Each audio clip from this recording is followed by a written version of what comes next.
Olá, família Pax, mais uma vez ao vivo aqui com vocês, hoje conversando com o nosso querido Alexandre Garzelli. Ele que é autor da Madras Editora, estudioso, mestre místico, ele sabe sobre todas as ordens iniciáticas, palestrante e também está na maçonaria, e hoje ele vai nos brindar falando sobre os mistérios de uma certa quinta. Olha só.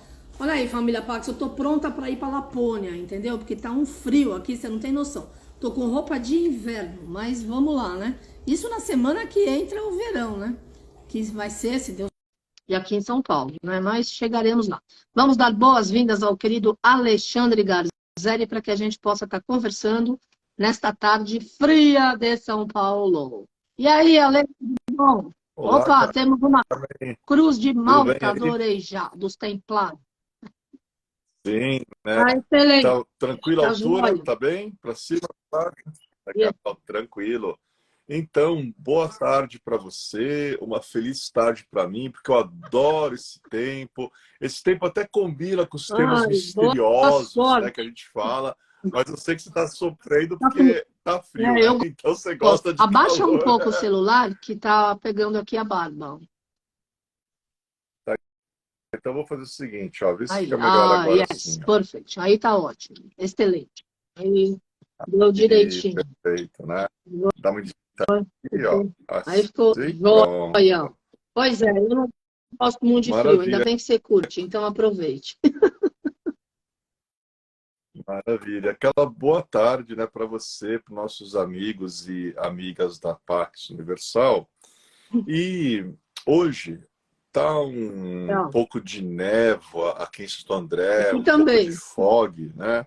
Que dá, aí também, né, que É. dá um certo tom, né, de mistério que é muito apropriado para esse tema que a gente escolheu, essa tal de certa quinta, né? O que é esta quinta? A gente vai falar um pouco hoje sobre os mistérios da Quinta da Olha, Regaleira, que fica em Portugal. É uma quinta portuguesa, com certeza, né? Então a gente vai explorar este local, Carmen, que essa semana, esse final de semana, eu passei estudando, eu passei vendo documentários, e quanto mais eu ia me aprofundando, ao término dos estudos eu cheguei a uma conclusão que a Quinta da Regaleira é um dos locais, sem dúvida, mais é. misteriosos do mundo, que se compara a Stonehenge, que se compara às pirâmides, se compara a Incrível. Machu Picchu, locais que foram, de certa forma, intencionalmente construídos para abrigar certos segredos, certas mensagens, certos mistérios. E aí, se você quiser ir Ah, acionando o já. teu eye Eu arcano, vi, eu te mandei um eu vi. Agora monte é de onde eu vi. fotos, né, da, da Adorei. Quinta da Regaleira. A gente pode até começar a mostrar para nossos amigos a primeira foto, Olha, o ele tá palácio, a acordando, quinta é. em si. Fica tranquilo, acontece, né? Os doidinhos da tecnologia vão dormir, né, nesse frio, aí tem que despertar para aparecer. Mas agora é hora Acontece aqui de comigo também, trabalhar, não é hora é de dormir. privilégio de Tem hora todo para mundo, tudo na vida. Vamos com lá. certeza. É. Palácio, Então, é, a primeira. é a primeira de Palácio todas da as fotos, Quinta né? Reg. Nossa, que chique. Como é Essa que... Saint Germain nunca me mandou lá ainda. Olha só. Lindo. lindo, né? Olha isso, o estilo dele. Não, você vai ver a Já história desse local que a gente gostei. vai contar. Esse local, ele rivaliza em matéria de mistérios com aquela Ah, Roslin, na Escócia, sei. aquela catedral de Roslin, né?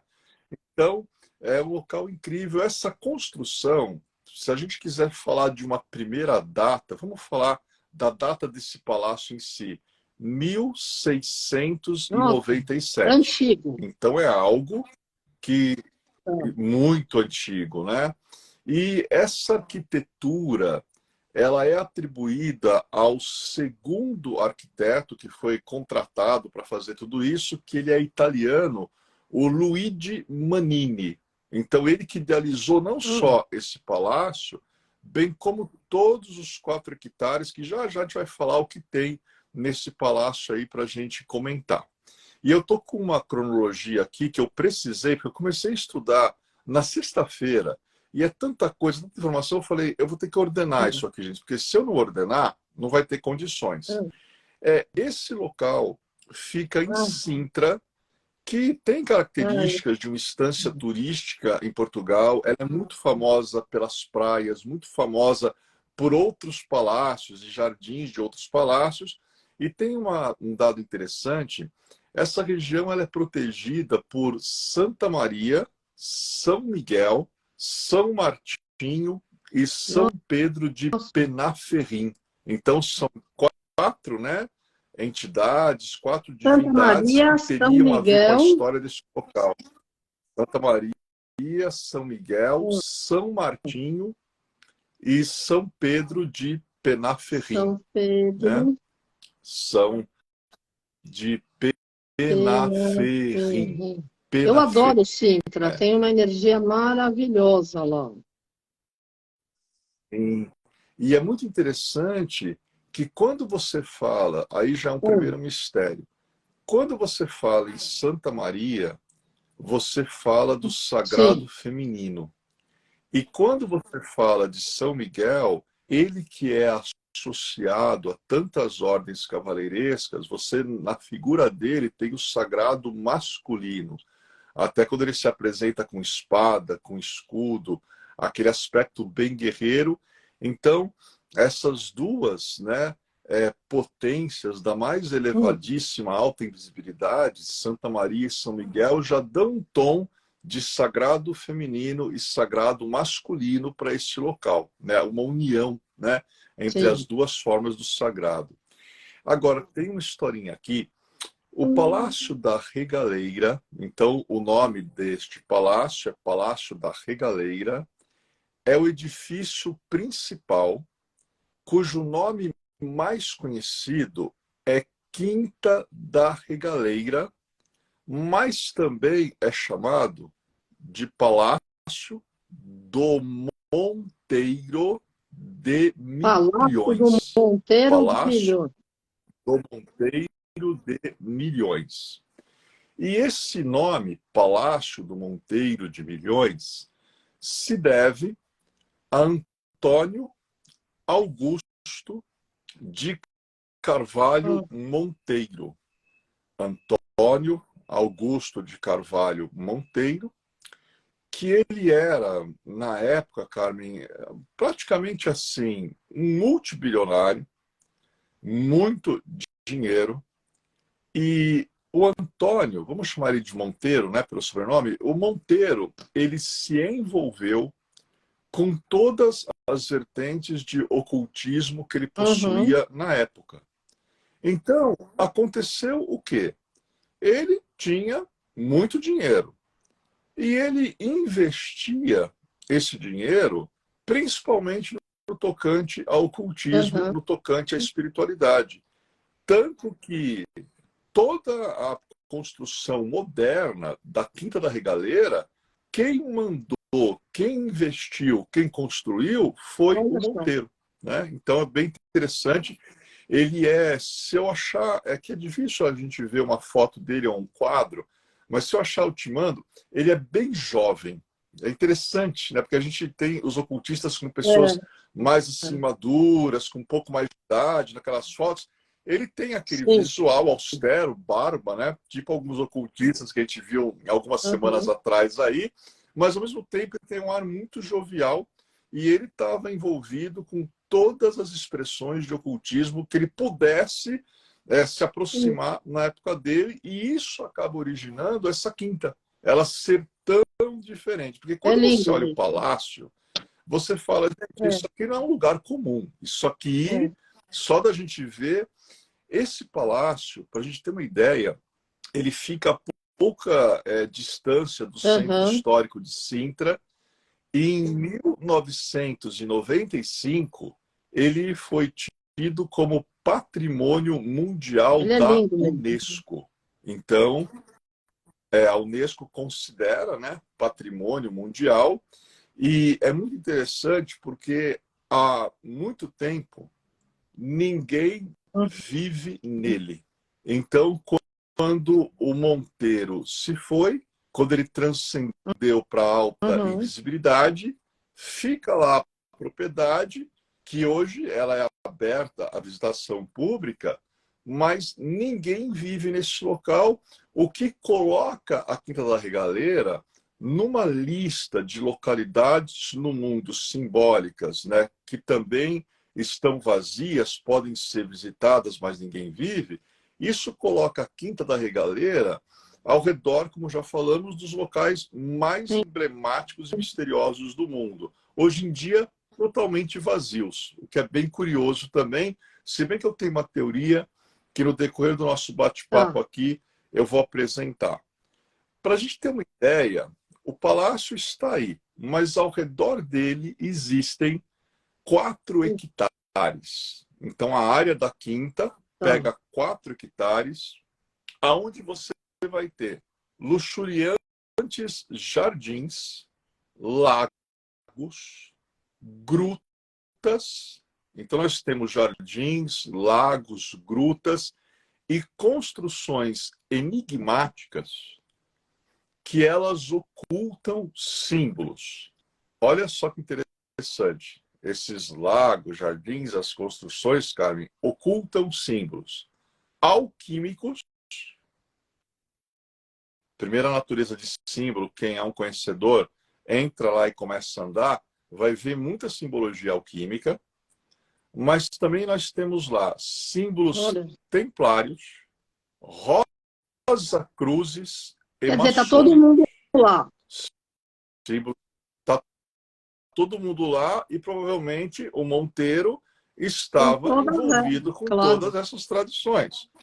Porque senão não teria nexo, né? A troco de que ele vai colocar uma simbologia muito específica, templária, maçônica, Rosa Cruz, alquímica, se ele não fizer parte, né, disso.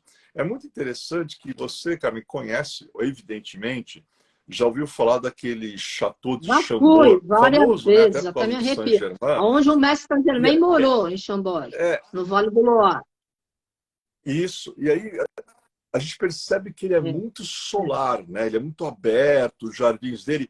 A Quinta parece o contrário. Ela tem uma coisa meio gótica, meio fechada, misteriosa, mas branquinho também, as paredes, né? Como lá outros locais. E esses 2 locais são associados à alquimia, o que é muito interessante a gente fazer. Esse tipo de arquitetura que tem o palácio, olha o que nós vamos ter no palácio e nas construções ao redor. A gente vai ter estilos: o romântico, o gótico, o renascentista e o manuelino. Então, são 4 estilos de arquitetura: romântico, gótico, renascentista, manuelino, que estão por todos os lados das construções da Quinta da Regaleira. E não, sim, essa mesclagem de 4 elementos, e a gente vê nesses estilos sempre elementos ocultistas que o Monteiro pediu para esse arquiteto Luigi Manini que marcasse indelevelmente esses símbolos por toda a construção, marcasse na pedra mesmo. Entendeu? É como se ele falasse: eu quero que isso fique eternizado até o fim dos tempos. E tem uma curiosidade, por quê? O Luigi Manini, ele é o segundo arquiteto que foi contratado. Já já a gente vai falar de uma listinha de pessoas aqui. Ele é um arquiteto muito diferente, porque italiano, ele era muito ligado também à construção de teatros. Lá o Scala de Milão e coisa e tal.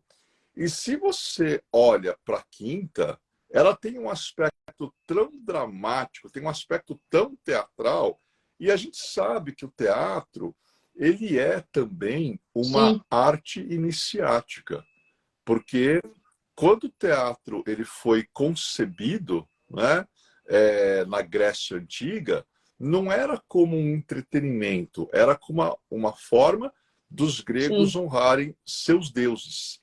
Então, quando você olha esse palácio, tem até algumas carinhas, alguns cantos dele, meio até de fantasma da ópera, porque ele tem um negócio meio gótico, meio, É. né, realmente misterioso mesmo. E aí a gente tem alguns dados, né, sobre, antes do Monteiro, esse local teve donos anteriores? Claro que teve, e não tinha o palácio nessa dimensão. Primeiro, em 1697, o dono, você fala de José Leite, né, que ele também teria sido dono anterior. Teve um outro proprietário chamado Francisco Albertino Guimarães de Castro, que é muito interessante. Ele fez com que água descesse da serra para alimentar Olha, fontes da propriedade. E a propriedade é muito cheia de fontes, e já já eu vou falar uma curiosidade dessas fontes, né? Aí depois, em 1830, assume a propriedade Manuel Bernardo, e em 1840, 10 anos depois, acontece o quê? Ela é adquirida pela filha de um negociante do Porto, que foi agraciada com o título de primeira baronesa que da legal. Regaleira, que mandou construir uma casa de campo. Sendo que o Monteiro ele foi agraciado com o título de Barão de Almeida pelo rei, se eu não me engano, o rei Carlos I. É ele mesmo. O rei Carlos I, no dia 10 de agosto de 1904, agraciou Monteiro com o título de Barão de Almeida. Almeida. Isso aconteceu em 10 de agosto de 1904. Ele também era Barão de Almeida, e o próprio rei, Dom Carlos I, conferiu esse título. Mas é muito interessante a gente também ter, né, essa baronesa da Regaleira em 1840. Né? Ela era filha, né, de um negociante do Porto, muito rico, e foi agraciada com o título de primeira baronesa da Regaleira, e ela mandou construir uma casa de campo. Aí depois veio Monteiro e ergue Sim, esse palácio aí claro. suntuoso, né? Agora, um dado curioso, em 1892, o Monteiro adquiriu a propriedade por 25 contos de réis, que na época era muito dinheiro. Naquela época, né, né? Se você for converter lá com juros, né, para a moeda de hoje, É cara, mesmo. vira uma fortuna, né? Então, o que ele pagou na época não foi barato, né? Mas, enfim, como a gente viu, ele tinha condições para isso, né?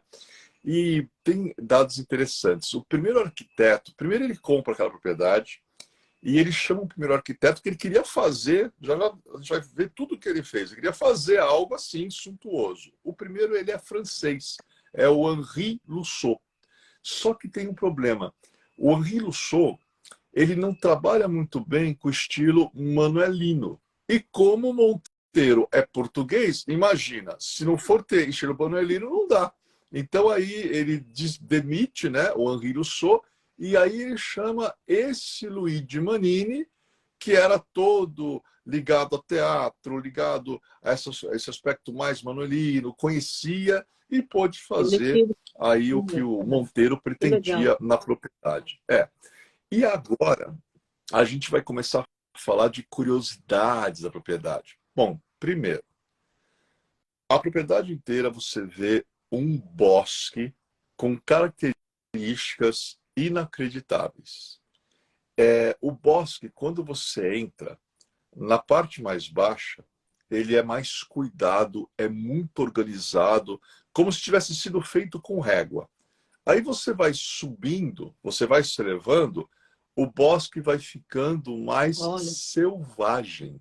Né? Tem uma hora que não há essa preocupação em eu vou ser tão geometria sagrada, por assim dizer.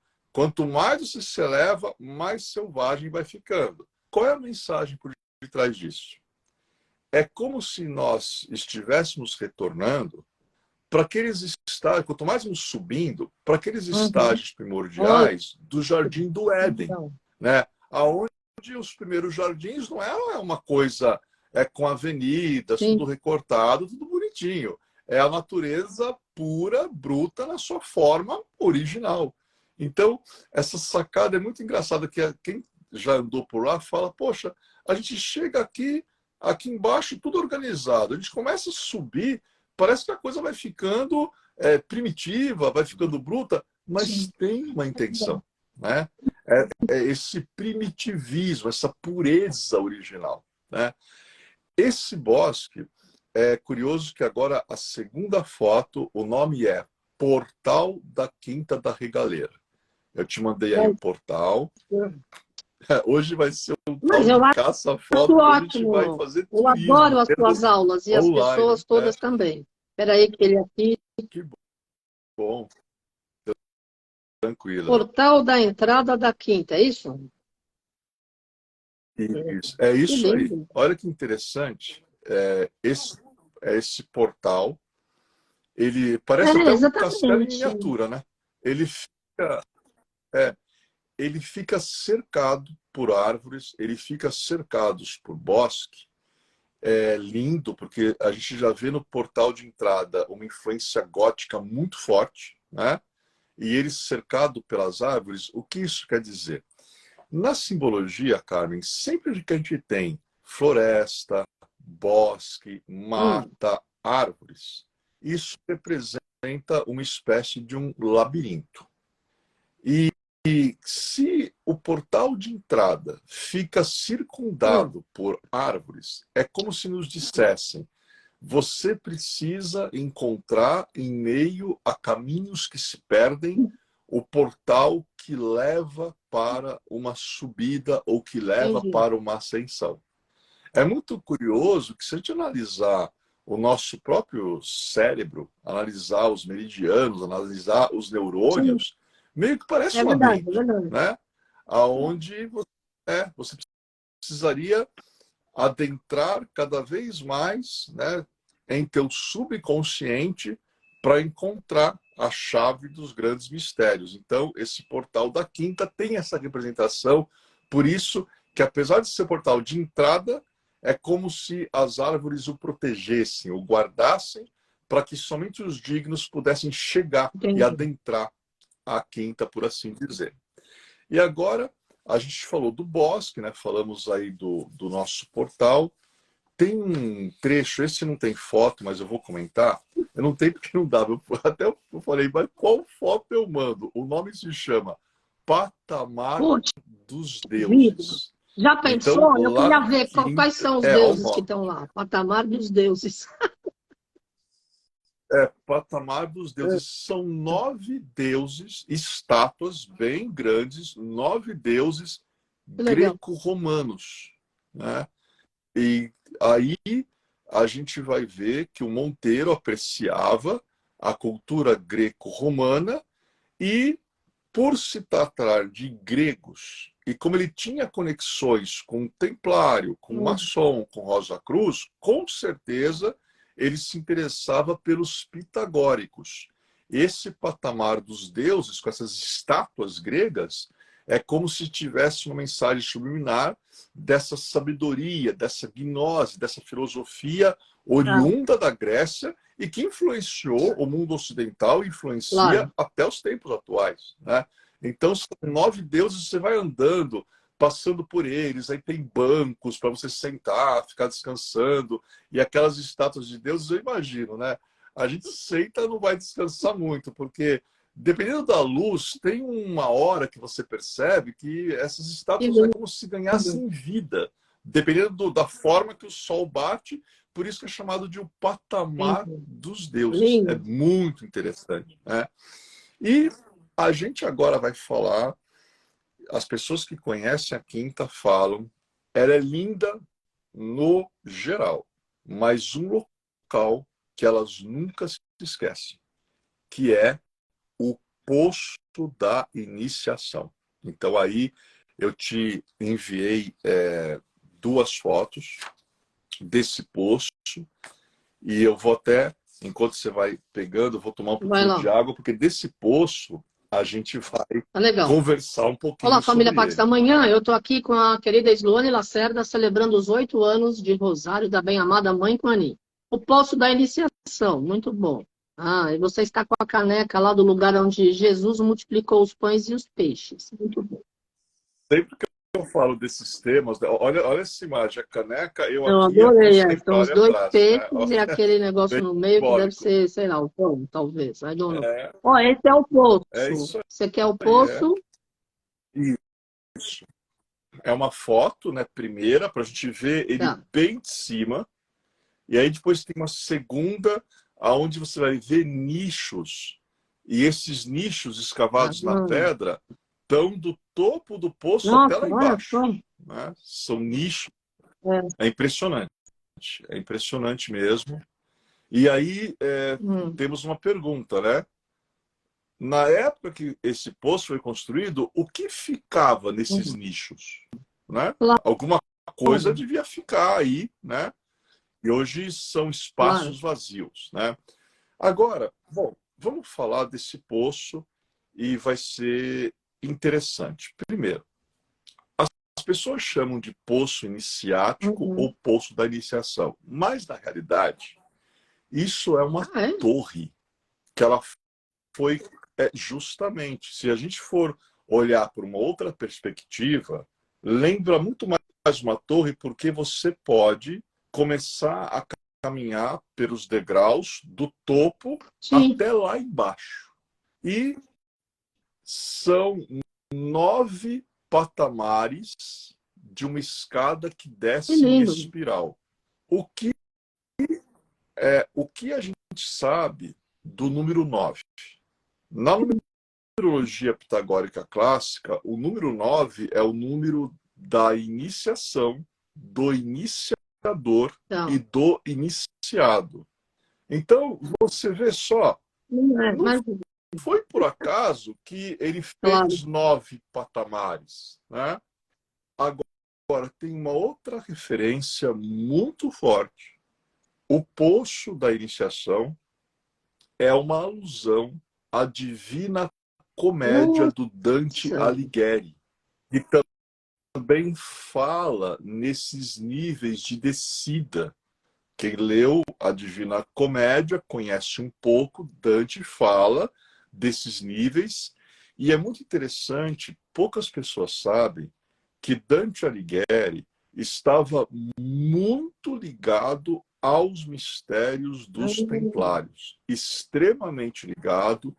Ele próprio era membro de uma fraternidade hermética, fechada, de difícil entrada, que era conhecida como os Fiéis entendi. do Amor. Essa fraternidade que o Alighieri fazia parte. E na sua Divina Comédia é muito interessante que no início o personagem, a primeira cena, ele se encontra, ele acaba saindo, ele acaba chegando ou acordando, por assim dizer, no meio de uma floresta muito escura. É, Aquilo que nós falamos da quinta. Até o portal é cercado por uma floresta, né? muito Então, lindo. essa relação com Dante Alighieri Adorei. é impressionante. Quando você chega lá embaixo, não dá para ver, mas o que tem desenhado lá embaixo?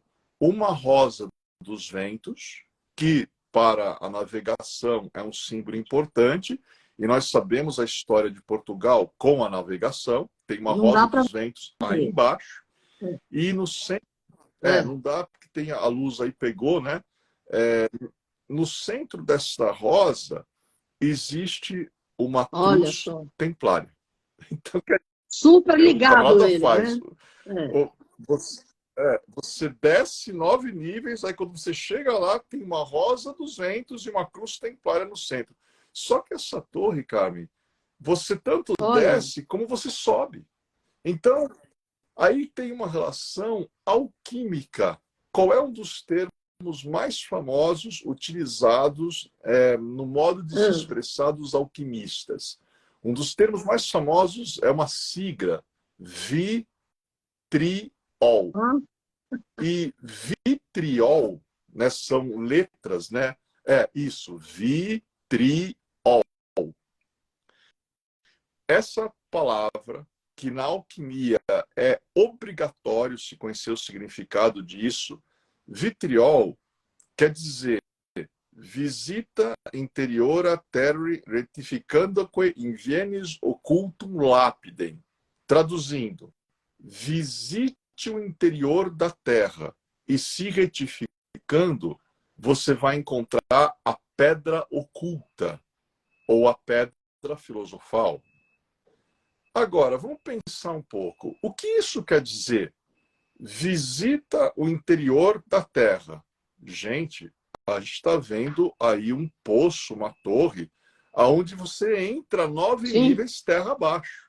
E se retificando, você vai encontrar a pedra oculta. Então, quer dizer, adentra as profundezas do teu ser, se repara, se regenera, se autoconhece, busca a iluminação, que a pedra filosofal se revela Sim. dentro de você.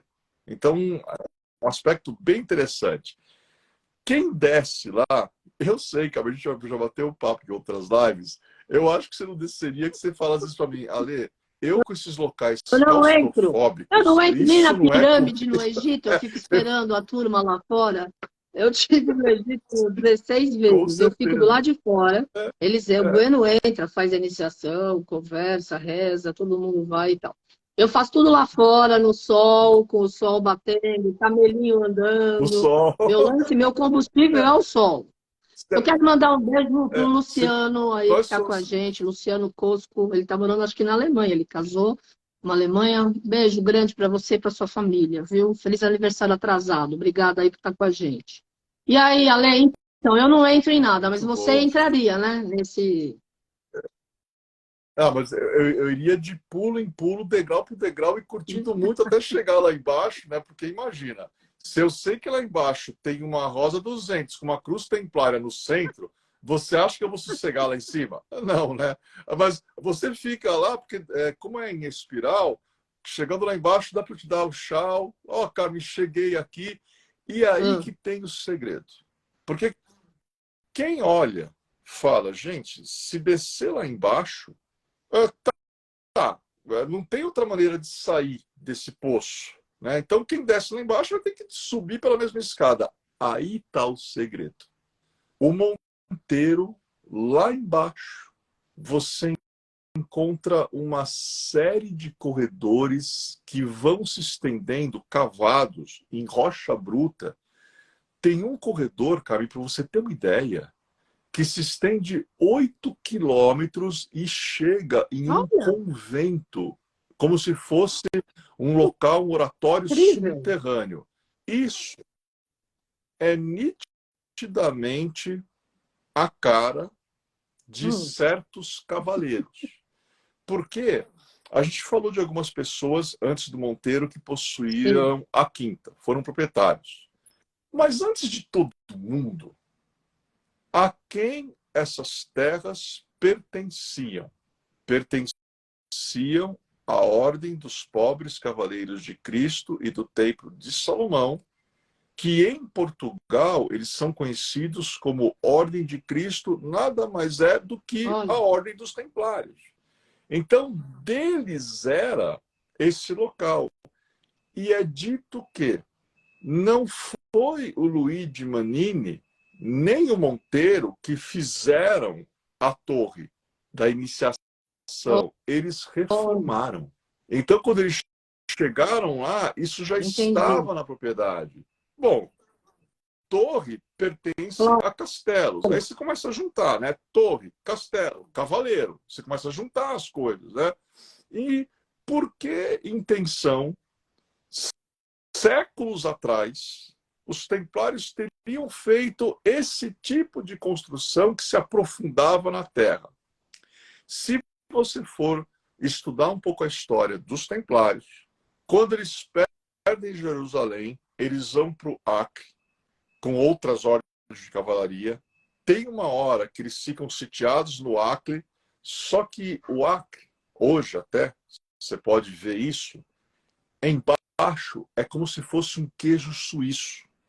Os templários construíram no Acre salões, corredores que davam para andar vários cavalos lado a lado, e dizem que no Acre, nos subterrâneos, eles guardavam alguns segredos que haviam descoberto na Terra Santa, e caso fossem atacados lá em cima, caso não desse para resistir mais, eles entravam naqueles túneis e rotas de fuga. Pegavam barcos Sim. e ganhavam o mar. Quando você chega no final do poço da iniciação e você olha, aí você vê túnel, túnel, túnel, túnel, como se fossem várias rotas, aí você fala, não, aqui tem mão templária, porque é algo que eles teriam feito. E não é só no Acre, não foi só no Acre, não é só aí na Quinta da Regaleira. A arqueologia, esse ano, nos últimos anos, curiosamente nessa época da pandemia, a arqueologia começou a descobrir na França, em outros locais da Europa, redes de quilômetros de túneis abaixo da terra, oriundos da época dos Templários, né? Então, quando os Templários eles faziam esse tipo de coisa, havia a estratégia. Eles podiam tanto sair dos túneis, né, como se aparecessem do nada e surpreender os inimigos, ou eles podiam desaparecer na terra e os inimigos estariam se perguntando para onde é que eles foram, né? Isso gera um monte de lendas sobre eles, mas também eles faziam esse tipo de coisa quando eles queriam ocultar algo. E aí tem algumas teorias que dizem, bom, o Manini não foi o primeiro arquiteto, nem o Monteiro, esse poço já existia, os templários o fizeram, Portugal era uma nação templária. E por que teriam feito esse tipo de construção adentrando a terra? Para ocultar alguma coisa. E alguns teóricos falam, o que eles estavam ocultando em alguma parte da Quinta da Regaleira, ou até mesmo de Sintra, porque esses corredores se estendem por debaixo da terra, seria o próprio Santo Graal. E aí as pessoas perguntam, mas como o Santo Graal ele foi sair, né, daquele cenário onde ele aparece foi parar em lá em Jerusalém, Portugal. e ele foi parar em Eu ia te Portugal. Bom, perguntar aí exatamente a isso, gente tem porque que... quantos santo graus existem na realidade, né?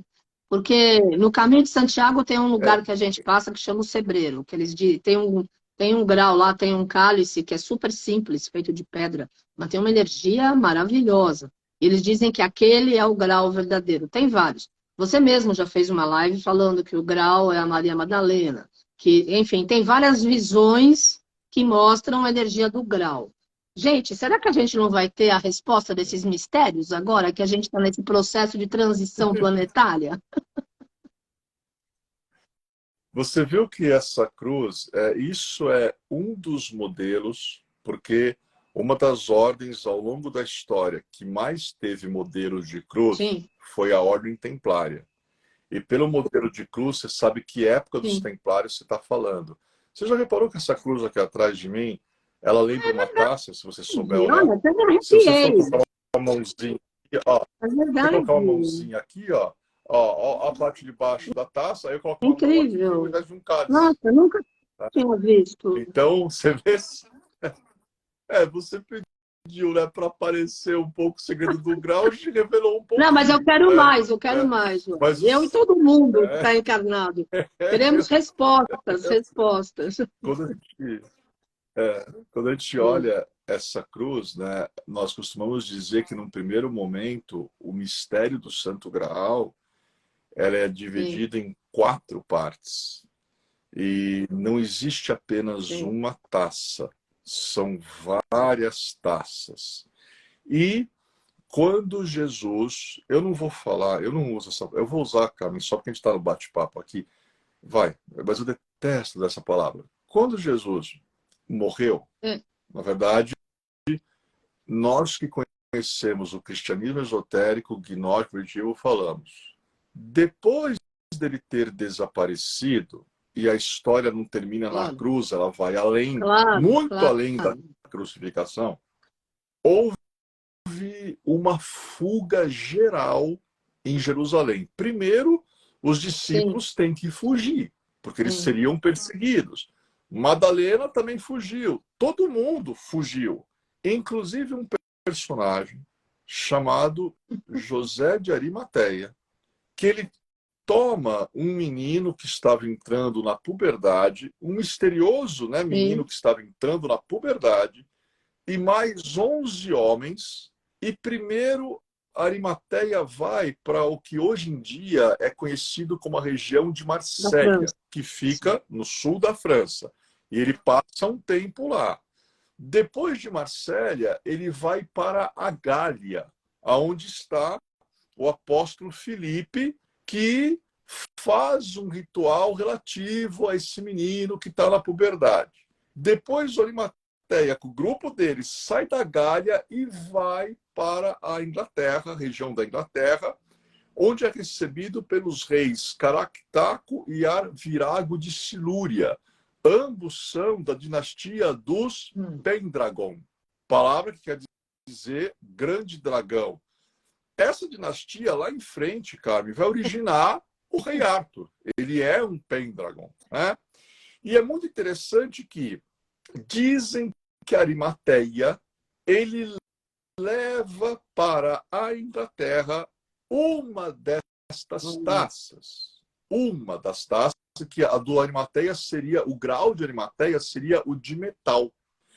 E quando ele chega lá, dos reis, né? O Arvirago e o Caractaco, ele ganha terras. A primeira coisa que ele faz é construir uma igreja Sim. em forma pequena, pequenininha, em forma octogonal, e ele dedica a igreja a Maria Madalena. E ele coloca essa taça no meio da igreja e começa lá um culto ao Graal. Aí o tempo passa, o Arimateia envelhece, os 11 que o acompanham envelhecem. Aquele menino jovem, ele se casa com moças da região que também tinham uma linhagem sagrada e vai originar lá em frente um personagem cujo nome original é Gadalad Galahad, que é um dos cavaleiros citados na tábua. E é interessante que tem uma região, você conhece a Inglaterra, o Glastonbury Tor e a abadia de Glastonbury, é dito que lá Arimateia plantou um espinheiro e começa a correr uma água muito vermelha, tem lá em Wells também, Wells, que a até me água é arrepia, vermelha. exatamente. Então é tudo conectado. Só que tem uma hora que o Arimateia transcende para a espiritualidade, o grupo dele. Aí chegam na França, na Inglaterra, misteriosos franceses. Quem sobrou lá passa esta taça para estes franceses e eles levam para o sul da França, aonde ela vai ficar de posse dos cátaros. Só que quando os cátaros são perseguidos pelo Papa Inocêncio III, de 1209 a 1244, na Cruzada Albigense, que foi muito violenta, devastou o sul da França, porque o Papa Inocêncio III queria acabar com os cátaros, porque os considerava hereges. Quem entra na história para auxiliar os últimos cátaros, de novo, são os Cavaleiros Templários. E eles resgatam alguns cátaros e, junto com esses cátaros, os mesmos passam para eles o que seria essa taça de Arimateia, que ela é levada para um local que naquela época era conhecido como Condato Portucalis, ou Condato Portucalense. E aí começa uma brincadeira entre os cavaleiros quando eles se encontram na estrada. Um cavaleiro que está saindo desse condato encontra outro que está chegando e aí fala: de onde tu vens? Eu venho do Porto do Graal. Para onde tu vais? Eu vou para o Porto do Graal. Por Porto do Graal, Porto do Graal, Portugal, Portugal. E isso explica como os cavaleiros franceses legam isso para os templários portugueses, o que indica que realmente a taxa de Arimateia, durante uma época, pode ter ficado no Sim. Porto do Graal, né? E aí, vamos ligar Já tá aqui. o Arcano de novo. Veja a Igreja da Santíssima Trindade. Olha só a entrada dessa igreja no centro, Carmen. Olha a cruz que está em cima do triângulo, né? Ela está mostrando para os amigos da Pax, ela vai... Aí você vai ver a imagem você mesma. A cruz que está sobre a entrada. Né? É totalmente templária. Muito lindo. Aí agora, passa para a foto seguinte, essa entrada. Aí você vai começar a ver o interior, o que tem no interior dessa igreja. A foto seguinte é da gente cair para trás, né? Nossa, tudo super trabalhado. Que energia, né? Fortíssimo. Espera aí, que agora começou a chover aqui a internet. Ó, aí é o interior, né? O interior. Tem uma foto antes dessa, Carmen, que é o plano do teto, que eu quero que você veja. É um triângulo com um olho no meio e uma cruz de 4 braços iguais, né? Que é o plano do teto que está no interior da igreja aí da Trindade. Isso. Olha isso. Né? Um triângulo com olho no centro, uma cruz templária atrás e parece um sol atrás da cruz. Esse teto, a gente vai falar um pouquinho dele, porque esse olho, no triângulo, ele recebe vários nomes. Um dos nomes é o olho da providência divina. Entre os maçons é conhecido como o olho que tudo vê. Entre os Illuminati, é o símbolo da própria ordem Illuminati. Só que aí na Igreja da Trindade, esse triângulo com olho, atrás tem uma cruz templária. E atrás da cruz templária tem um sol, né? Isso no plano do teto. Porque o templarismo ele é solar e temos a união aí dos templários, tanto com maçons, nesse símbolo, como com cristãos gnósticos primitivos. E está no teto, na abóbada da igreja. Você entra, você olha e fala, não, isso é uma igreja ou é um templo templário maçônico? Essa foto é interessante, que você vê no piso, se você for ampliar, Carmen, você vai ver a cruz da Ordem de Cristo. Você mandou uma ela do piso. Vermelha, né? Olha aí, né? Você vai ver a cruz da Ordem de Cristo. Piso. Parece uma tapeçaria até isso, né? Mas não parece uma tapeçaria, como um tapete? Mesmo, tão bonito que é, né? Isso é piso, né? E essa cruz era o piso, olha, que os templários usavam, olha que demais. Né? Gente, essa igreja, eu adorei. Eu falei, muito lindo. Não, isso é uma igreja pequena no meio de 4 hectares que são coalhados desse tipo de simbologia, né?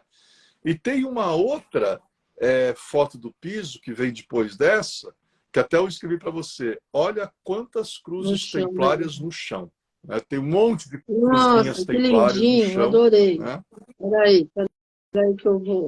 Interessante. Vamos lá, meu filho, vamos trabalhar aqui, vamos. Tem a cruzona e 1, 2, 3, 4, tem 5 cruzes templárias no chão. Né? E essa igreja, dentro, tem de tudo, cara. Tem a cena de Gabriel falando com Maria. O Monteiro e o Luigi, eles literalmente se divertiram. Eles assim, falaram, a gente vai fazer... Que obra-prima mesmo, hein? Só não percebe quem não quer. Né? Eu acho que a pessoa, se ela tem um pouco de sensibilidade, Carmen, não precisa nem ser iniciada nessas ordens para a pessoa entender que esse local não é um Tem local 7 comum, né? cruzes E templárias. é, 2 na interessante, né? lateral e 5 no meio. 3 na vertical e 7. Não, e o teto, Não, é essa demais. maneira de construir arco, isso É, é arte real. Isso é pura geometria sagrada, é pura maçonaria. Os maçons construíam dessa adorei. maneira, né? Então, e aí a última que eu te mandei é um anagrama que o primeiro rei, né, de Portugal, ele colocou esse símbolo num documento que ele deu para os templários. E o que está escrito nesse anagrama? Se você souber movimentar as letras, Portu o grau. Então isso quer dizer Portu o grau, o Portugal, o Portugal. Mas também Portu o grau quer dizer através de ti o grau. Através de ti quem? Através dos templários, né? O Afonso Henriques, para a gente entender, cara, em Portugal foi concebida para ser uma nação templária. A maior parte dos reis portugueses, não apenas nobres, foram templários. E a história de Afonso Henriques e Gualdim Paz é incrível. O primeiro rei de Portugal e Gualdim Paz era um cavaleiro templário que protegia esse rei. Tem um momento que esse rei ele se envolve num conflito, ele está com os cavaleiros, viu, Gualdim Paz, e os turcos vêm atrás. E começam a morrer a guarda do rei, eles fugindo, os turcos atrás, fugindo. Tem uma hora que sobra o rei, o Gualdim Paz e poucos cavaleiros. O Gualdim fala, cerquem o rei. Nós vamos morrer, mas a gente vai morrer, ninguém vai encostar no rei. E estão lá lutando, do nada, como eles estavam perto de uma fortaleza templária, surge uma fileira daqueles cavaleiros com manto branco, cruz vermelha, e aí conseguem, né, travando o combate, salvar a vida do rei, que saca a sua espada e consagra Gualdim Paz no meio do campo de batalha. Olha, é uma nação templária, é uma terra que as pessoas não têm ideia. O que existe. Eu não costumo, com todo respeito aos irmãos e irmãs portuguesas, mas eles me entendem. Às vezes, eu não falo Portugal. Eu falo meus irmãos e irmãs do Porto do Graal. Mas né? Do Porto do Graal. Eu nunca Então, soube de tudo isso aí que você está ensinando. Eu estou adorando. Então, essa quinta é uma loucura. E perto dessa igreja tem as fontes, Carmen. E é muito engraçado que toda a fonte, o local que cai água, o que eles colocaram, o Manini e o Monteiro, eles colocam receptáculos para pegar essa água que tem a forma de taças. Taças muito grandes. Quer dizer, Elevação da curioso, né? consciência. Tem forma de taças. E tem um banco, eu acho que o nome é um banco desses que a gente senta de pedra, vários jardins, né? No mundo inteiro tem esses bancos. Mas tem um banco que é chamado o Banco 515.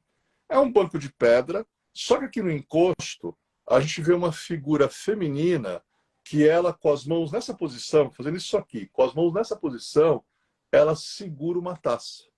E é o Banco 515. E aí falam, quem é essa figura feminina que segura a taça?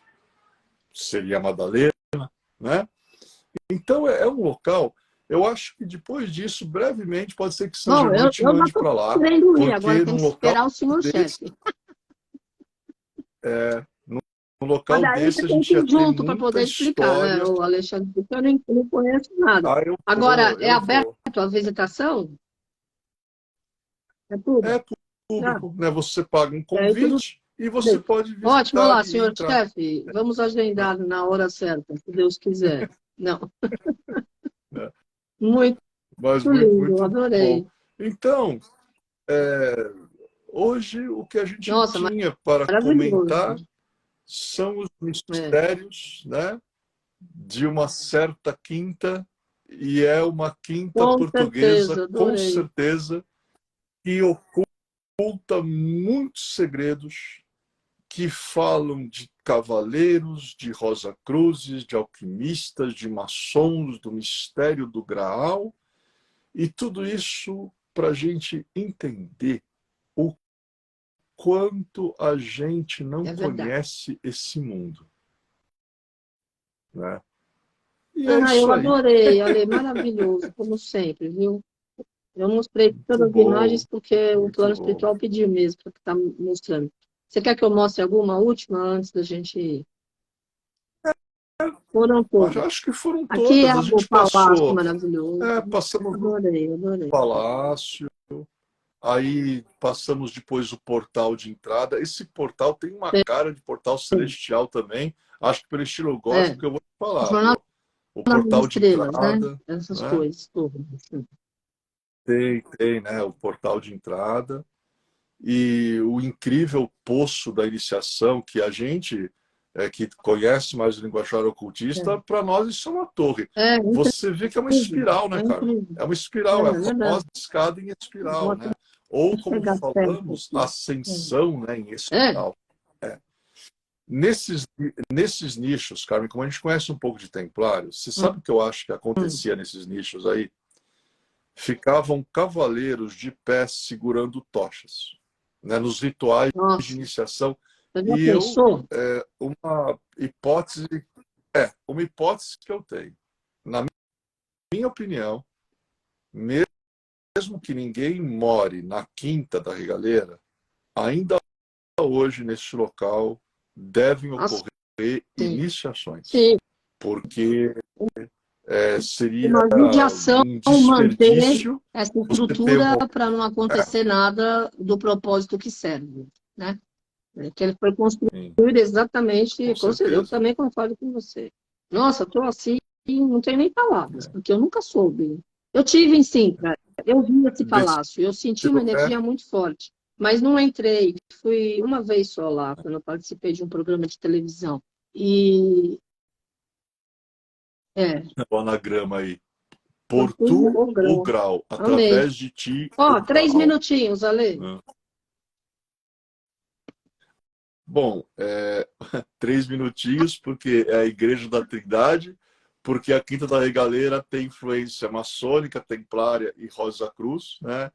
E o que eu vejo quando observo a Quinta da Regaleira, quando eu observo Roslin, quando eu observo Chartres, ou Notre Dame, ou as pirâmides, ou Stonehenge, Machu Picchu, enfim.